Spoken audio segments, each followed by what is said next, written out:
Hi, good evening. Welcome to our webinar. I'm Jill Alshouse. I'm the East Coast Instructional Designer with Meteor Education. Our webinar this evening is about common mistakes in modern classroom environment design. So I hope to be able to inspire you and give you some ideas that can help you avoid these common mistakes. I am entering my 24th year in education. I'm a very passionate educator who wants to help transform school districts all across the world to be able to move to a more student-driven classroom that gives students experiences that will really go on to help them thrive in their life, no matter what journey they choose to take. You can see down there that we have our two Twitter handles, my personal one, and then Meteor's Twitter handle. We're both very active on Twitter, so I'd love to have you follow, and of course I'll follow you back, and Meteor will as well. But then you can also see what our journey is about, and then hopefully we can also see the journey that you're on. So the walkaways for this webinar, there are 3 of them. I hope that at the end you'll be able to walk away with an understanding of how these adaptable, inspirational, productive spaces can promote that higher order thinking that we need for all of our students to be able to thrive in the world. Also to see how student collaboration can be fostered in these spaces, and that in these spaces aligning everything will lead to that accelerated student engagement. I also hope that you can walk away with an understanding of how to deliberately align your environment, your experiences, and the tools needed in our ecosystems. And then hopefully you'll be able to discuss and find some common design mistakes that you can avoid as you are planning and implementing your high impact learning environments. All right, so let's get going. Here at Meteor, we always say that the environment is never neutral. Our environments always say something to the people that walk in, whether it's our students or any stakeholder. But we know that our environments can either showcase and send a message that, ooh, this is a great space for creativity and innovation, or maybe this is a space where we're going to do a lot of listening, a lot of test taking. So thinking about that is important. What kind of message do you want to send to all stakeholders when they enter your ecosystems? And what do your environments currently say to stakeholders when they walk into your environments? I know that sometimes we can make these great investments in these beautiful new pieces of furniture and think that the pedagogy is going to shift, think that it's going to send a message to all stakeholders, and it does. But sometimes it sends a message that, yeah, we're still going to do a lot of listening in here. We're still going to do a lot of maybe test taking in here. So we want to be deliberate with thinking about what we want the message to say to our stakeholders when they walk into our spaces, and how do we make that happen? How do we align our spaces so that they allow for collaborative opportunities, for experiential opportunities? How do we make that happen? It comes from being intentional. Knowing what vision you want to see come to life is an important first step. What is the vision you hope to see in your classroom ecosystems? Is it a vision that says that students will be collaborating together? Is it you want your vision to be that students are actually teaching and learning from one another and speaking quite often, maybe presenting to authentic audiences? But thinking about what you want your vision to be is an important first step. Again, as I said, the environment's never neutral. So when we think about what do we want our vision to be, and you each have your own vision for your district, for your campuses, does the vision showcase students listening and sitting and being receivers the majority of the time? Or do you want your environments to have a vision where students are collaborating, being free to have choice as to where they sit, being free as to how they choose how they're going to show mastery of a particular standard or set of standards for a unit? So as I said, the first step is knowing what your vision is with regards to teaching and learning. So do you have a great understanding? Do leaders have a great consensus as to what the vision is for the teaching and learning going on in the spaces? So thinking about how you want your students to experience learning. Thinking about the adult and student interactions in the schools and in the ecosystems. Do you want adults moving around quite often in the classroom? Do you want students moving around quite often in the classroom? Do you want students moving around to be able to talk to the teacher? Do you want students moving around to be able to request workshops and go to workshops and small group instruction given by the teacher or perhaps another student? How do you want them interacting with one another? And the student learning tasks and activities. What do you hope students are doing with regards to tasks in their classroom? Do you want tasks to be more hands-on? Do you want tasks to be able to be captured digitally, to be able to be captured physically, however the student chooses? All things to consider when you are beginning to design your modern classroom spaces. Also thinking about what are the initiatives that you already have underway within your district, because you've obviously made a great investment into these initiatives and we want to see them lived out. So what does that look like? What do these initiatives look like with regards to your vision in the classroom and the campuses? And thinking about the professional training and coaching that's going on to help your teachers be able to implement these initiatives. So if it's a social emotional learning initiative, what does that look like? And how do you see teachers living that out in the ecosystem? And how does that impact the environment? Because ultimately it does. Technology and digital tool implementation, very important pieces to consider because our students are, digital natives. And so we want to be able to bring that into the classroom to help continue to accelerate the engagement. So how do you hope to see your teachers utilizing technology just so where that it becomes just fluent and fluid in the classroom?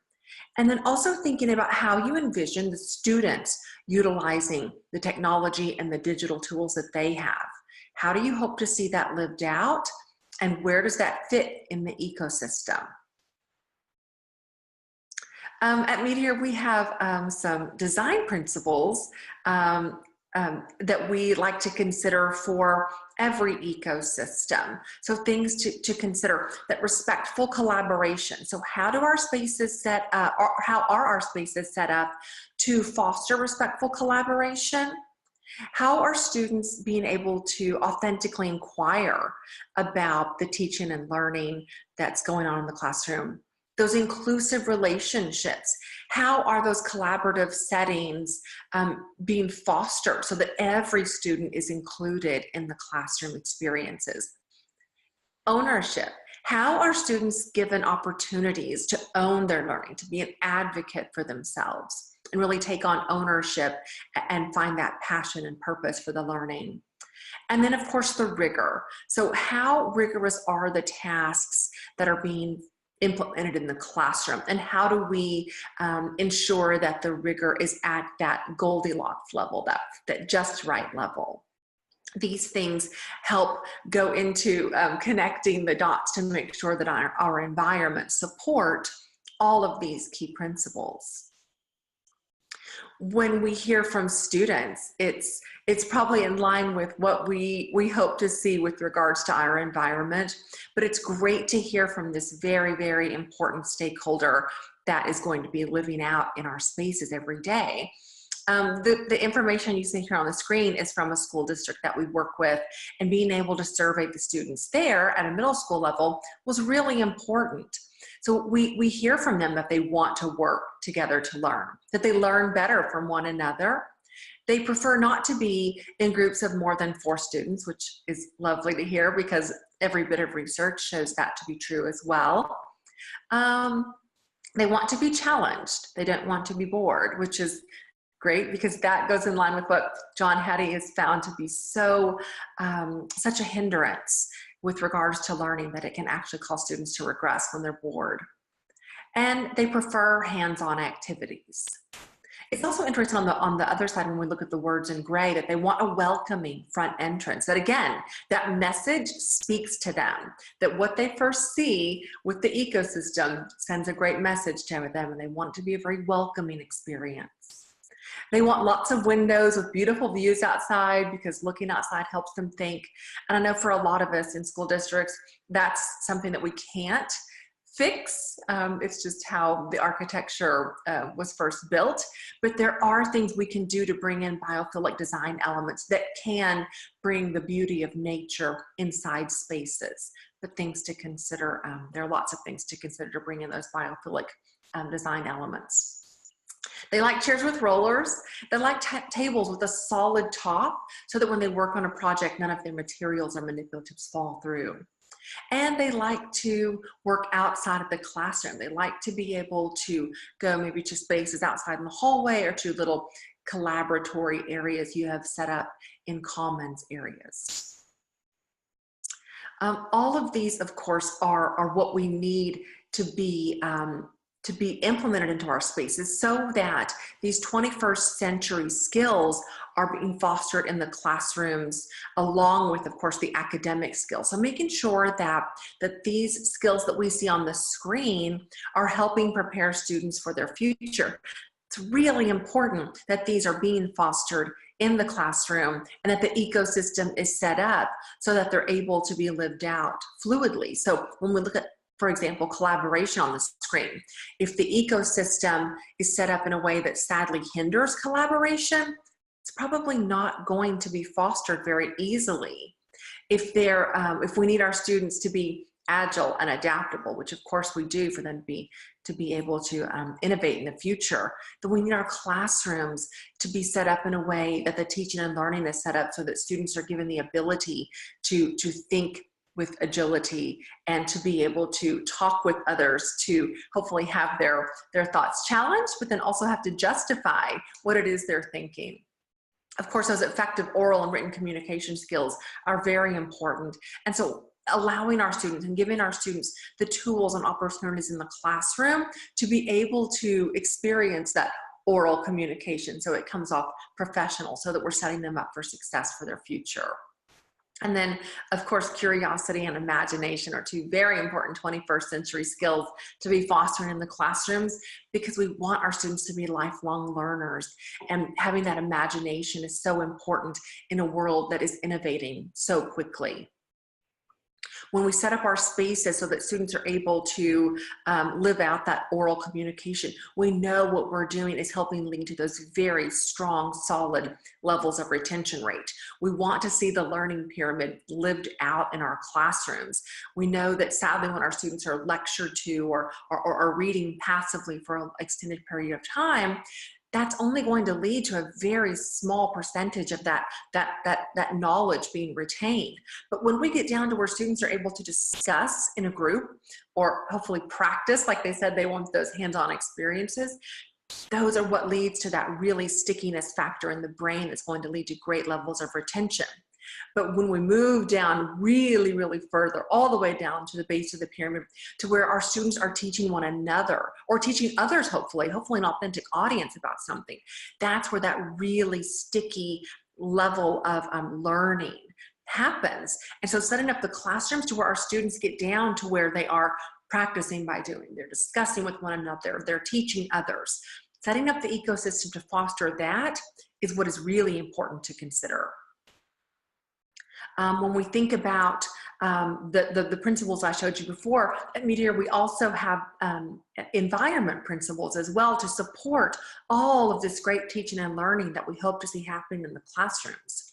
Are the classrooms being set up with multiple modalities or the ability to have them used in multiple modalities? Again, integrating that technology, being able to do that fluidly and fluently so that technology is not just the tool, but it's a tool that students can use. Those are important things to consider. The learner mobility. Is the classroom set up so that students are able to be more mobile and speak to one another and get up and go get what it is that they need. Go speak to the teacher, maybe go to a small group workshop, go somewhere that's comfortable and they feel best to sit or stand whenever it's time to practice that learning.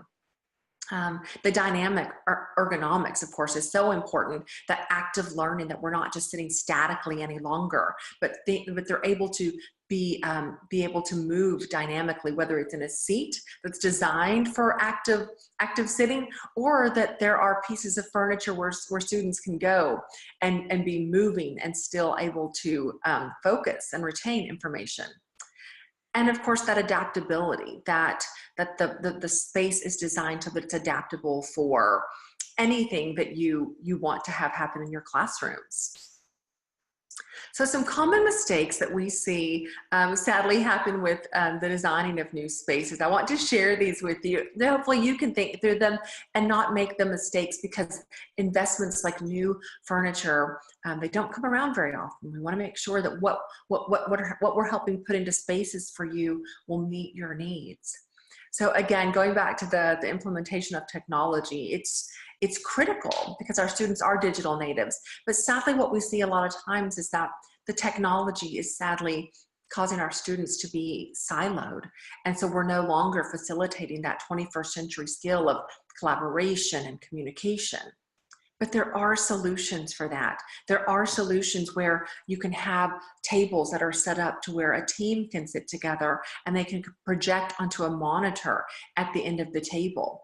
Now, of course, that takes facilitation practice, again, with our teachers, helping them to understand that our students need roles and that at particular times we need all devices down except for the timekeeper. Timekeeper, you may leave your device up to project onto the monitor at the end, which then will allow for that rich communication we hope to have happening, and that collaboration is not being lost as well.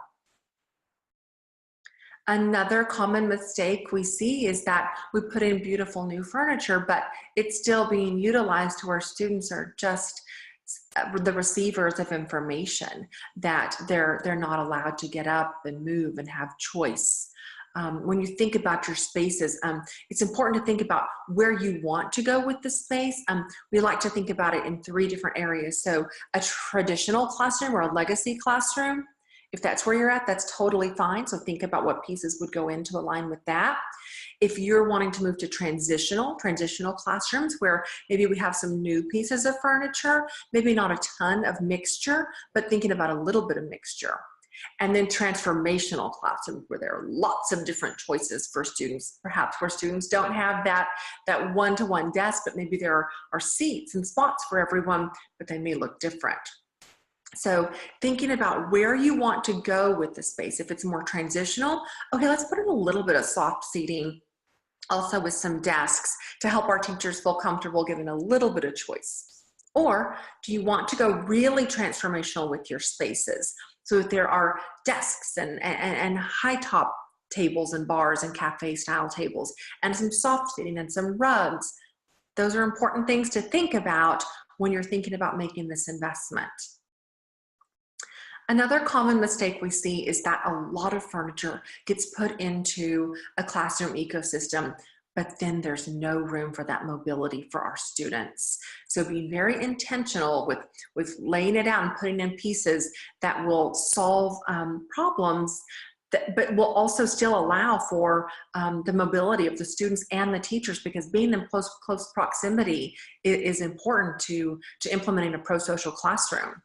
We see down below a space that we designed. It was the vision of the campus principal was really to help with their English language learners. And so if you're going to have interactive word walls like we see there on the left, we need space for students to actually get up and be able to interact with the word wall. So again, being very intentional with the design of the space is critical. We also see down in that classroom that was designed specifically with the ESL students in mind, that if we really want our students to be speaking more, practicing the English language more, practice writing it more, practice hearing it more, then we need to design the spaces so that students are able to write on dry erase walls, and then practice speaking that with their teams is very important. So setting those spaces up to foster those skills was an important element for that space. Another common mistake we see, and I know I was guilty of this as well whenever I was in the classroom, but it's how do we now have enough power for our spaces? Teachers are great hackers, and we know ways to, to solve our problems right away. But what I didn't know, and what I wish I'd known in the classroom, is that there are solutions for these problems that are out there. So again, maybe we put in a D-shaped table with a monitor at the end, and in those tables, there are built-in power supplies. There are soft seating options that have power supply already built into them. There are power balls that can be charged up and moved around into a classroom so that students can charge up or juice up their devices. And then of course, tables have charging stations in them as well. But again, just to be thinking about, we want our students to be utilizing technology, but that requires power. And so how are we going to put the power into our spaces so that that is no longer an excuse for anyone, that you have the ability to charge right away. So we hope that you're using these devices that we've also invested in. Another common mistake that we see that can be a bit of a difficult conversation to have with some educators is the footprint. How much space, what is the percentage that the teacher or the lead facilitator of that environment has? Because as we move to more student-driven classrooms, we know that we want to see students taking up just as much space as the teacher. And so helping teachers purge and go through to really move to a more clean, streamlined classroom that allows for more flexible furniture to be in the classroom, that allows for soft seating to be in the classroom. That sadly means that the teacher is going to need to have less of a footprint. But there are great solutions out there for teachers to still have space to put their things, lock their things up, be able to move around the classroom and be in close proximity with students. There are great solutions that are out there for that. Another common mistake we see is that we use dry erase boards often, which is great. I love dry erase boards, and there's nothing wrong with that. But if we're going to, and we want to see them used more in the classroom where students can just very quickly ideate with one another, be able to really capture thoughts and brainstorm very quickly, and be able to communicate about what we're learning about and our thinking process, why not go ahead and have tables that have those as the tabletop? Maybe you don't want them for every single student and every single tabletop within an ecosystem. Maybe you want a few, maybe you want an ideation station in there. But there are solutions if we want our students quickly being able to capture thoughts and quickly be able to ideate with one another. Perhaps we put in tabletops with dry erase marker boards already built into them. Another common mistake, this goes back to what I was saying earlier about the initiatives. And a lot of school districts have social emotional learning initiatives going on, which I love. It's very important. And so if that is an important piece to what you have going on in your campus or in your district, there are solutions for that as well. Again, I said teachers are great hackers. We can make anything very quickly. And so I love what I see here when I see teachers putting in stations that are safe zones for students, or a calm down station. Those are important things to consider. But there are also solutions that are out there that can be put into classrooms so that students can see that, oh, this is a very important element to my learning and my emotional management, is being able to go and sit in a cave space or go to sit in a calm down spot to be able to chill out for a little bit and get back to a place where I'm ready to learn again. So there are solutions that are out there that can help be put into any ecosystem that allow for students to manage their emotions. And so I hope I've been able to give you some considerations with regards to common mistakes we've seen happen in the past that will hopefully lead you to being able to avoid these mistakes, but being very intentional with your design for your modernization. Some deliberate actions to consider now. Maybe perhaps go out and engage with your students in conversations about what they hope to see in their learning environments, because in my opinion, they are our #1 stakeholder. Maybe now you'll be able to go review these common mistakes, maybe by yourself or with others, to prepare to purchase new learning environments. And then perhaps you'll want to share this webinar with a colleague or a peer to be able to discuss these implications as they matter to you in your campus and district. I'd love to hear from you. If you have any questions, feel free to tweet them at me. I'll be happy to reply to them, or Meteor as well, and we'll be happy to get back with you. If you'd like to have a deeper conversation, please reach out to Sebastian Sanchez. He'll put you in contact with your local learning environment specialist, and you can find his address on the slide that you see here. So thank you so much for your time. It was great having you be a part of this webinar. I hope it was able to help you and give you some great ideas.